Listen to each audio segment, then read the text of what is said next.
ज्या शेतकऱ्यांचं नुकसान झालंय त्यांच्याकरता दोन महत्त्वाचे निर्णय घेण्यात आलेले आहेत। विशेषतः विदर्भाच्या भागामध्ये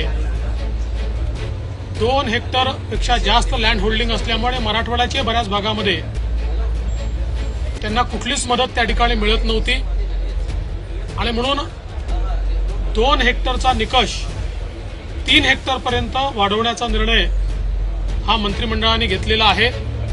त्यामुळे आता ज्यांचं नुकसान झालंय अशा जवळजवळ सर्व शेतकऱ्यांना यामध्ये फायदा मिळणार आहे। ज्यांची जमीन खरडून गेली आहे त्यातही 2 हेक्टरपेक्षा जास्त ज्यांच्याकडे जमीन आहे त्यांची जमीन खरडून गेली तर त्यांना कुठली मदत मिळत नव्हती।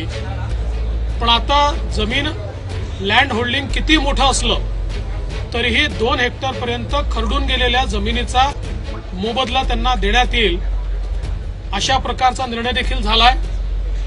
त्यासोबत एखाद्या शेतकऱ्याच्या जमिनीचा काही भाग खरडून गेलाय आणि बाकी ठिकाणी पिकाचं नुकसान झालंय अशा परिस्थितीमध्ये त्या शेतकऱ्याला एकच मदत मिळत होती, परंतु आता खरडून गेलेल्या जमिनीच्या संदर्भात ती खरडून गेल्याची मदत त्या ठिकाणी त्याला मिळणार आहे आणि उर्वरित भागातली जी काही पिकाचं नुकसान झाल्याची मदत आहे ती मदत देखील त्या ठिकाणी शेतकऱ्यांना मिळणार आहे। त्यामुळे मोठ्या प्रमाणात विदर्भ मराठवाड्यातल्या शेतकऱ्यांना याचा फायदा मिळेल आणि अतिवृष्टीमुळे ज्या भागामध्ये शेतकऱ्यांचं मोठं नुकसान झालंय त्यांना या नियमात शिथिलता दिल्यामुळे फायदा मिळेल। आपल्याला कल्पनाच आहे की मराठा आरक्षणाच्या संदर्भात जे काही आंदोलन चाललेलं आहे त्या संदर्भात राज्य सरकार सकारात्मकतेने पाऊल उचलत आहे। माननीय मुख्यमंत्री यांनी स्वतः आरक्षणाच्या संदर्भातलं कमिटमेंट हे दिलेलं आहे आणि त्यानुसार राज्य सरकार मराठा समाजाला आरक्षण देण्याच्या संदर्भात पूर्णपणे कमिटेड आहे।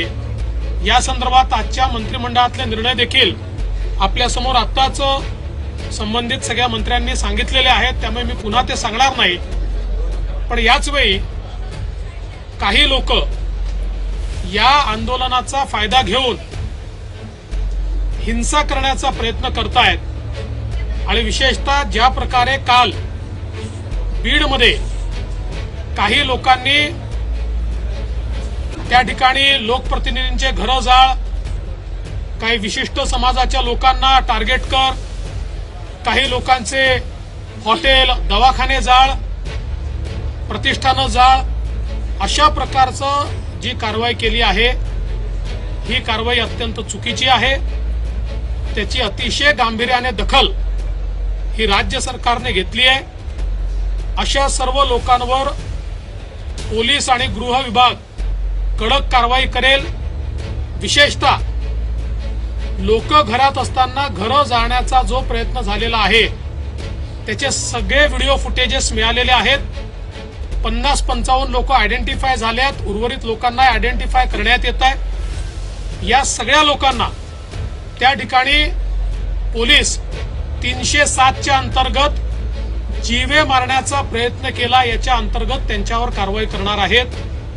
अशा प्रकारे कोणाला मारून टाकण्याचा प्रयत्न, कोणाची प्रॉपर्टी जाळण्याचा प्रयत्न हा जर होत असेल तर मला असं वाटतं की पोलीस बघ्याची भूमिका त्या ठिकाणी घेणार नाहीत आणि म्हणून अतिशय कडक अशा प्रकारची कारवाई या संदर्भात करण्यात येणार आहे। जिथे शांततापूर्ण आंदोलनं चाललेली आहेत त्याच्यावर कुठलीही कारवाई करण्यात येणार नाही। शांततापूर्ण आंदोलन करण्याचा सगळ्यांना अधिकार आहे, त्यांचं म्हणणं ऐकून घेतलं जाईल। मात्र हिंसेला कुठेही थारा दिला जाणार नाही।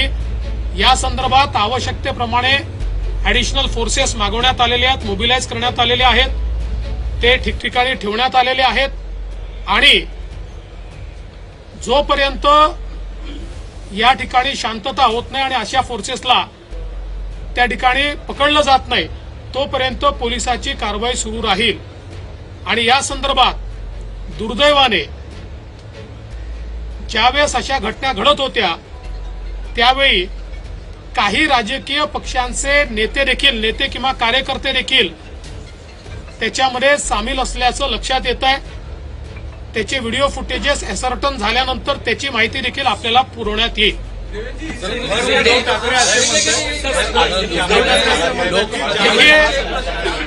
कल जिस प्रकार की घटना बीड़ में हुई है इसका समर्थन नहीं किया जा सकता।